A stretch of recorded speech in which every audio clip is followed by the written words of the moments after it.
Hallo daar. Soos jy waarskynlik teen die tyd weet, is daar die afgelope naweek 'n klag van verkrachting op ons Stellenbosch kampus aangemeld. Dit volg op 'n soortgelyke insident vroeër vanjaar waarvan ons bewus is. Dit is onaanvaarbaar en ons moet iets hieraan doen. Die vraag is, wat? Hoe reageer ons as die universiteit hierop? Is dit 'n sekuriteitskwessie? Verseker vorm dit deel daarvan. Die Universiteit Stellenbosch het die afgelope paar jaar baie gedoen om kampusveiligheid op te skerp. Maar dit is nie die enigste aspek nie. Wat van aanmeldingsprosedures, dissiplinêre stappe en regsprosesse?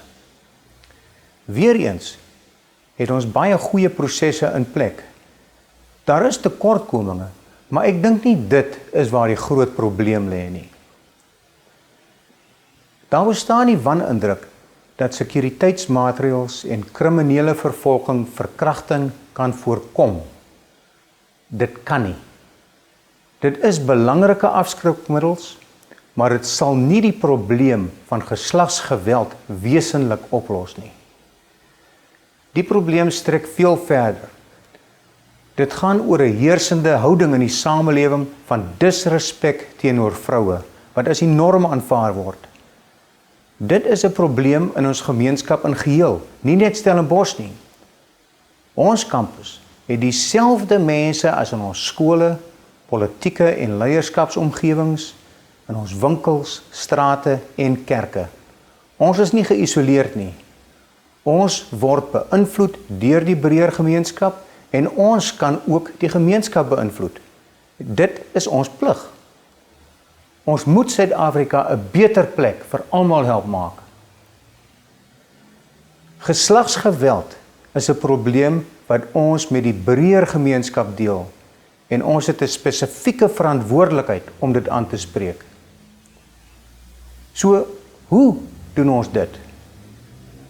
Daar word reeds baie gedoen in terme van bewusmaking om denke te verander. Ons het ook onlangs 'n hoë vlak taakspan aangewys om geslagsgeweld te ondersoek en voorstelle te maak. Maar weer eens, werkswinkels en taakspanne, hoe belangrik ook al, is nie genoeg nie.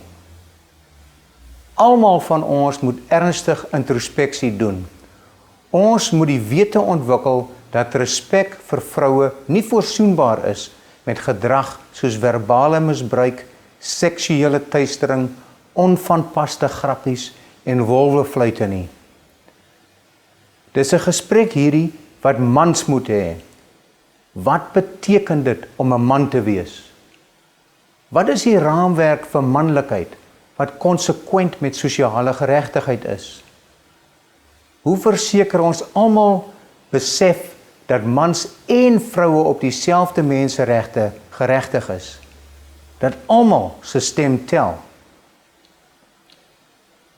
Wanneer mans seksistiese opmerkings maak, dit duld of daaroor lag of net stil bly, dra dit by tot geslagsgeweld.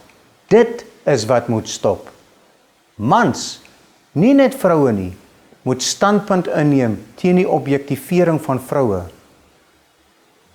Ons plig as universiteit is om gradiandi te ontwikkel wat sosiale ongeregtigheid kan erken en daarop kan reageer. Mense wat dit kan aanspreek. Ons sê, ons is verbind tot inklusiwiteit en gelykheid. Kom ons pas dit toe. Kom ons werk saam om gemeenskappe te skep waar almal, mans en vrouens, veilig voel en nie blootgestel word aan disrespek en geweldsmisdaad nie. Dit kan ons doen deur solidariteit te toon ten opsigte van hierdie kwessie. Hier is my pleidooi aan studente en personeellede, aan die universiteitsgemeenskap in geheel. Kom ons neem standpunt in teen verkrachting en geslagsmisdaad. Kom ons neem standpunt in teen seksisme en die objektivering van vroue. Kom ons staan op vir sosiale geregtigheid. Dankie.